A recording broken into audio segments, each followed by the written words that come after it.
Hello warriors, welcome to Nandini కే బాత్. Ugadi festival history and లెర్నింగ్స్ని ఈ వీడియోలో చూద్దాం. My heartful request to everyone, please subscribe చేసుకుని వీడియోస్ చూడండి. మీ లైక్ అండ్ కామెంట్ నాకు ఎంతో ఎంకరేజ్మెంట్ ఇస్తాయని మర్చిపోకండి warriors. Let's start the video. త్రిమూర్తులు అంటే సృష్టి స్థితి లయ కారకులు.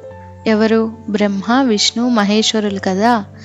బ్రహ్మ the creator of life, Vishnu the ruler of creation. అంటే బ్రహ్మ క్రియేట్ చేసిన లైఫ్ ఫంక్షనింగ్ అండ్ హార్మోనీని ఎప్పుడూ ప్రిజర్వ్ చేస్తూ ఉంటారు విష్ణు. Maheshwara the destroyer. అంటే సృష్టి అంతా ఇతనిలోనే ఇక్కడే లయమైపోతుంది. సో ఒక లైఫ్ ఇక్కడే ఎండ్ అయిపోతుందన్నమాట. స్టార్టింగ్ నుంచి ఎండింగ్ వరకు ఈ ముగ్గురే రెస్పాన్సిబిలిటీస్ని తీసుకుంటారు. అయితే ఇప్పుడు ఉగాదికి దీనికి కనెక్షన్ ఏంటి అనుకుంటున్నారా? అక్కడికే వస్తున్నాను వారియర్స్. ఫస్ట్ బ్రహ్మ ది క్రియేటర్ని తీసుకుందాం. తను చేసే పని ఏంటి? సృష్టించడం, లైఫ్ని క్రియేట్ చేయడం కదా. సో అలా ఒకసారి ఆయన ఈ సృష్టిని క్రియేట్ చేయాలనుకున్నారు. మన భాషలో 4.32 బిలియన్ ఇయర్స్ ఈక్వల్ టు 1 కల్పం. అంటే బ్రహ్మకి 1 డే కింద లెక్క, లేదా 1000 మహాయుగాలన్నమాట. సో ఈయన సృష్టి చేసి రెస్ట్ తీసుకుని నెక్స్ట్ డే మళ్ళీ సృష్టి ప్రారంభిస్తారు. ఇక్కడ అబ్జర్వ్ చేయండి వారియర్స్, నెక్స్ట్ డే అంటే 4.32 బిలియన్ ఇయర్స్ తర్వాతనే అర్థం. అలా ఒక రోజు ఆయన క్రియేషన్ చేసి రెస్ట్లోకి వెళ్ళిన టైం అది. కథలోకి డీప్గా వెళ్లే ముందు మీకు ఇక్కడ చిన్న పాయింట్ చెప్తాను, గుర్తుపెట్టుకోండి. మనం ఏదైనా వస్తువు కొంటే దాని గురించి ఫుల్గా ఇన్స్ట్రక్షన్స్ ఒక మాన్యువల్ రూపంలో ఇస్తారు కదా.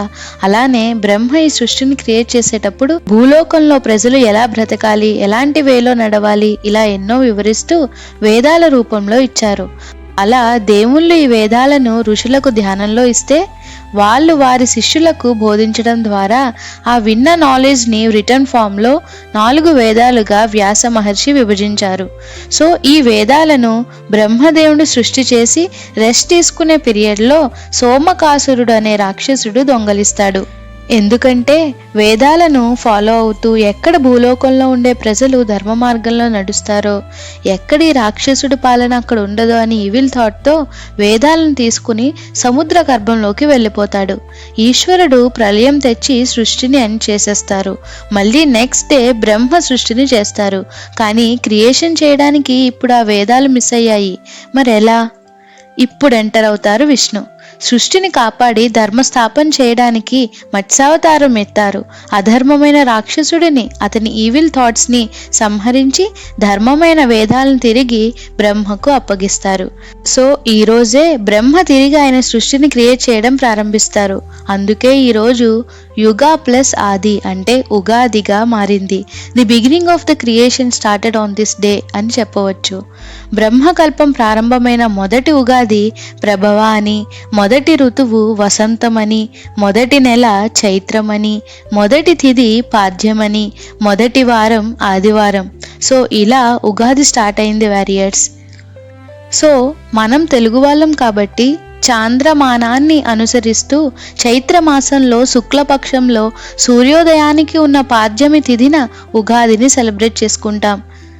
ఆంధ్రప్రదేశ్, తెలంగాణ, కర్ణాటకలో ఉగాదిగా, మహారాష్ట్రలో గుడిపడ్వాగా, పంజాబ్లో బైసాఖీగా, కేరళలో విషులా, అస్సాంలో బొహగ్ బిహుగా, వెస్ట్ బెంగాల్లో పొహేలా బొహిసగ్గా, తమిళనాడులో పుతందు, ఇలా డిఫరెంట్ నేమ్స్తో సెలబ్రేట్ చేసుకుంటున్నాం. ఉగాది రోజు ఎర్లీ మార్నింగ్ నువ్వుల నూనె తలకు రాసుకుని తలంటు స్నానం చేయాలి. నూనెలో లక్ష్మీదేవి మరియు నీళ్ళల్లో గంగాదేవి ఉంటారు. సో ఇలా ప్రాతకాలమే తలస్నానం చేయడం వల్ల గౌరీ లక్ష్మీ దేవతల అనుగ్రహంతో ఆరోగ్యం కలుగుతుందని మన పురాణాలు చెప్తున్నాయి. తలస్నానం చేసి కొత్త బట్టలు కట్టుకుని మామిడి తోరణాలతో ఇంటిని అలంకరించుకుంటాం. ఉగాది రోజు రాజదర్శనం అంటే శివపార్వతులు కానీ, లక్ష్మీనారాయణులు కానీ, గోపూజ కానీ, వృషభ పూజ కానీ చేస్తారు. పంచాంగం శ్రవణం, కవి సమ్మేళనం చేస్తారు. మన లైఫ్కి ఒక డైరెక్షన్ ప్లానింగ్తోనే వస్తుంది. సో దాన్ని గుర్తు చేయడానికే ఇవన్నీ చేస్తున్నాం. అండ్ లాస్ట్ ఉగాది పచ్చడి. తీపి, పులుపు, కారం, ఉప్పు, వగరు, చేదు వంటి షడ్రుచుల సమ్మేళనం. తీపి బెల్లం, ఆనందానికి సింబల్. పులుపు చింతపండు, నేర్పు ఓర్పుకి సింబల్. కారం సహనానికి, అంటే విపత్ పరిస్థితుల్లో కూడా తట్టుకుని నిలబడే తత్వానికి చిహ్నం. ఉప్పు రుచికి, ఉత్సాహానికి చిహ్నం. వగరు పచ్చి మామిడి ముక్కలు, కొత్త సవాళ్లకు సంకేతం. చేదు అంటే వేప పువ్వు, బాధ దుఃఖానికి సంకేతం. ఇలా అన్నీ మిక్స్ చేయడం వెనుక ఉన్న మెయిన్ థీమ్ ఒక్కటే వారియర్స్.